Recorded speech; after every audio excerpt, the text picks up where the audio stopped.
So,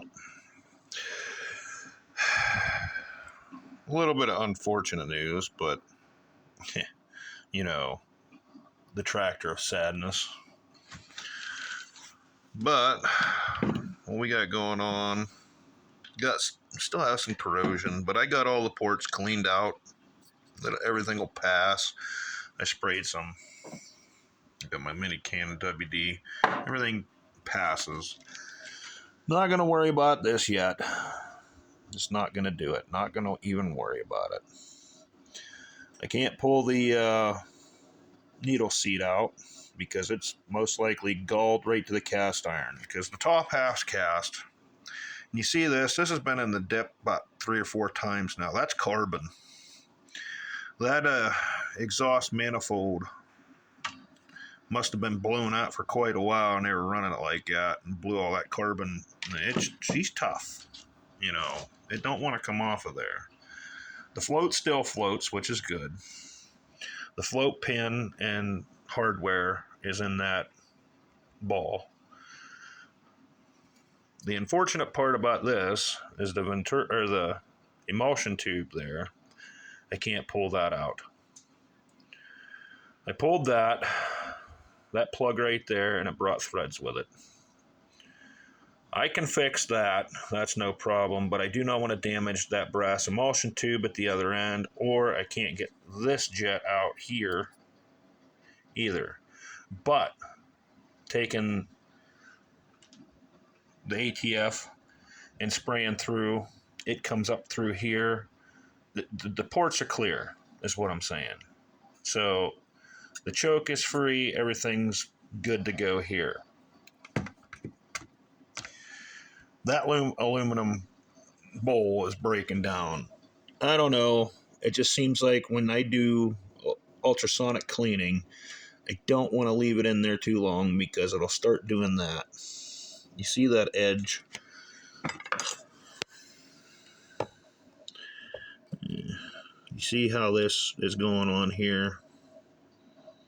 It seems like the aluminum just wants to start falling apart. I don't know. I don't leave it in there too long. I might do it 10 minutes at a time, and I put it in there 3 times. And the last 2 times were like 5 minutes a piece. I don't know. Maybe it's what I'm doing or whatever. I don't know. Really care less at this point. So, being that the float floats, the needle's unstuck from the seat, the pin floats through and is fine. I'm going to reuse that gasket. I'm not too worried about the carbon buildup on the top. I got to get this throttle plate to open because this works with the governor. Right now, this carb is basically dedicated to theory of operation. Once the engine's unstuck, I have to still pull the starter out, go through the starter, make sure that's going to be okay, which I think it is because the brush band seems pretty well sealed up, but I may be wrong. You know, the brush end of the starter, it seems pretty sealed. But like I said, the sadness will continue.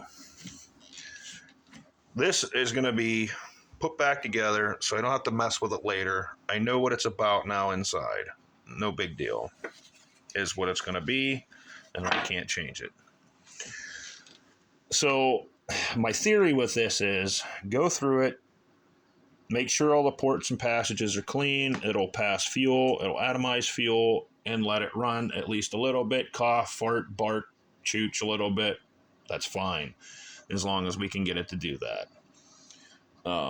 Because if worse comes to worse, I just get a Windex bottle and put some gas in it and spray it right up in the intake while it's cranking. We won't even need a carburetor. Wouldn't run for crap, but it would run. So I'm not going to go all hog wild and buy new carb and, you know, a Chinesium carb to throw on this, or try to hunt down an OEM one type, you know, something to take off used. If we ain't going to know the motor's going to be even worth a damn. Everybody's going to tell me it's not, but okay, keep thinking that. So On a side note,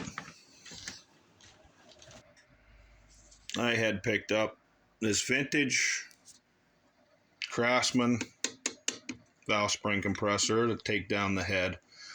I'm going to pull the valves, check the seats, lap them back in, put everything back together.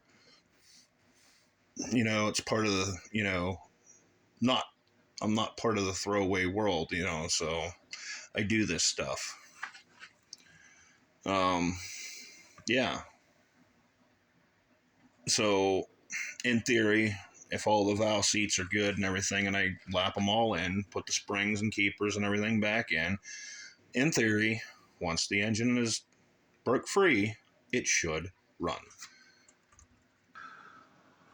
So that's the reason why I'm doing this and even wasting my time, because I'm not going to go spend a bunch of money or more money on something that I already have.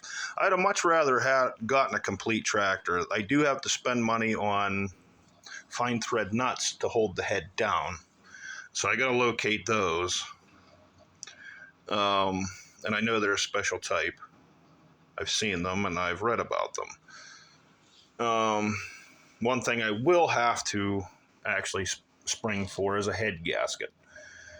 But what I will do, I will not silicone coat it, I will lithium grease coat it both sides so that if I run the motor, I can pull that head back off and not have to worry about it sticking to the block or the head, and I can reuse it. So, I don't know. Like I said, this carb is junk, but it will let it run enough, to theory of operation once again. So, yeah.